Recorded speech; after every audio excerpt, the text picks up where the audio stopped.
bienvenue à notre chaîne YouTube Jeanne Forêt Santé. Aujourd'hui, nous allons parler d'un sujet très délicat. C'est une maladie qui se présente à une femme sur 5 dans le monde entier. Il s'agit du fibrome utérin.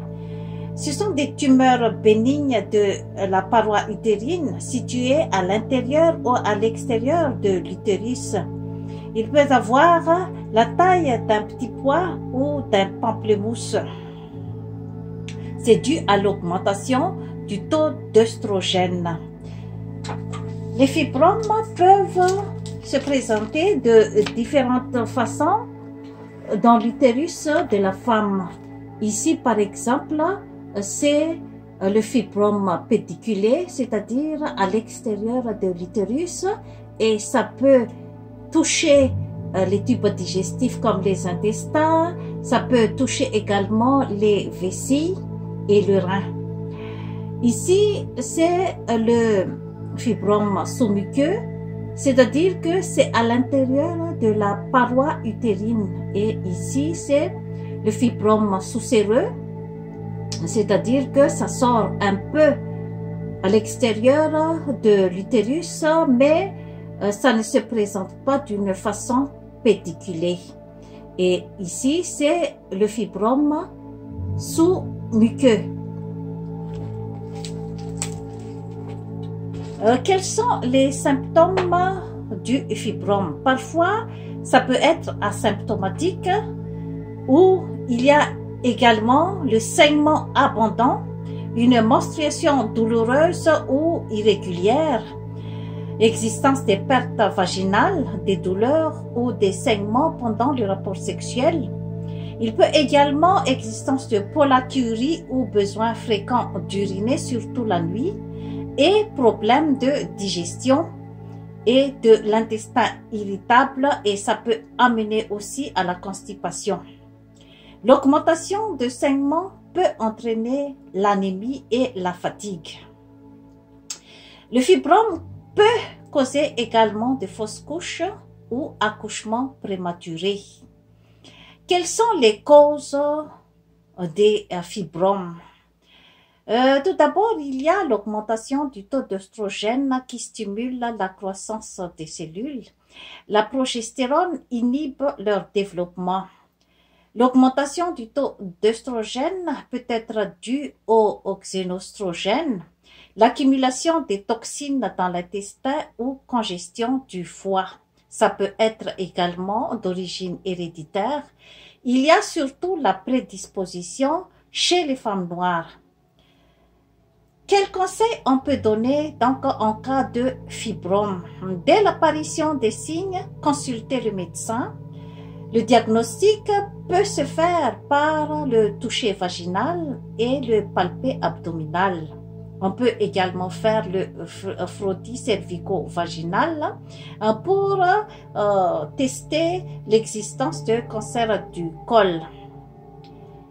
Après, on peut procéder à l'échographie pelvienne pour bien localiser le fibrome, pour bien situer la taille, l'emplacement, le type et le nombre de fibromes, car le fibrome peut exister en plusieurs nombres dans l'utérus d'une femme. Le traitement dépend de la gravité du fibrome. On peut donner quelques conseils alimentaires et quelques conseils d'hygiène de vie chez les femmes. Par exemple, l'élimination des déchets alimentaires. Les aliments qui sont bons pour le foie, c'est préférable pour les femmes qui souffrent de fibromes, par exemple le chou, la carotte, les betteraves, les oignons, les artichauts, les citrons, l'ail, le poireau, avocat, les brettes, soya, fibres, pas trop de viande rouge, une fois par 2 semaines. Le poisson est très recommandé, le poulet. Les fruits comme le kiwi, par exemple, aussi, c'est plein de vitamine C, à prendre avec le chocolat, car Le chocolat, ça contient beaucoup de fer, surtout le chocolat noir. Et c'est l'absorption du fer se fait à l'aide de l'ingestion de vitamine C. Et les fruits comme le kiwi et les oranges, par exemple le citron, c'est très très bien pour pouvoir absorber le fer. C'est préférable également les aliments biologiques, pas de pesticides. Éviter les alcools, les produits laitiers, c'est préférable l'ingestion de lait de soya.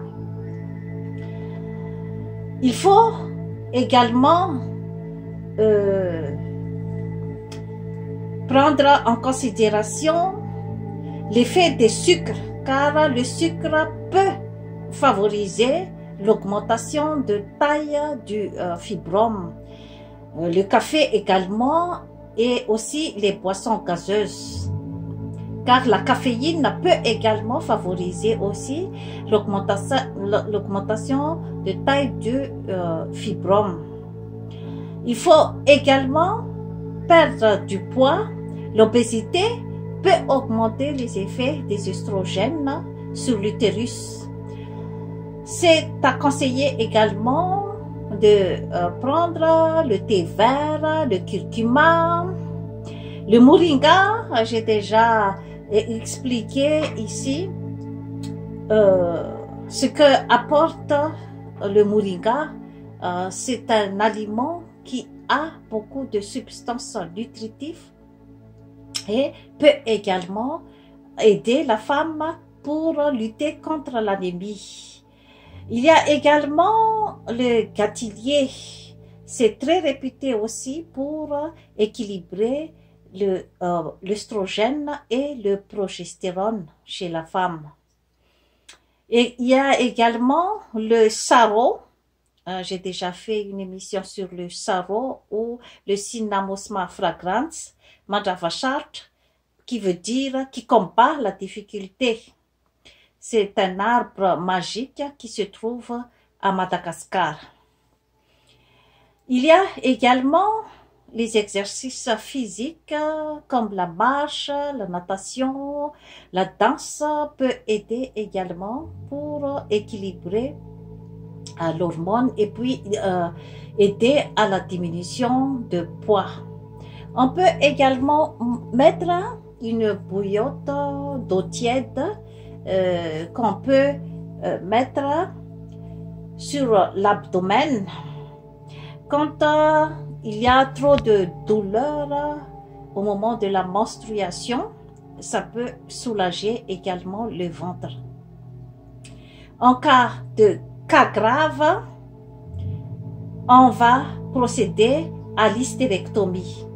Sur ce, je vous remercie de votre attention, chères mesdames, mesdemoiselles et messieurs.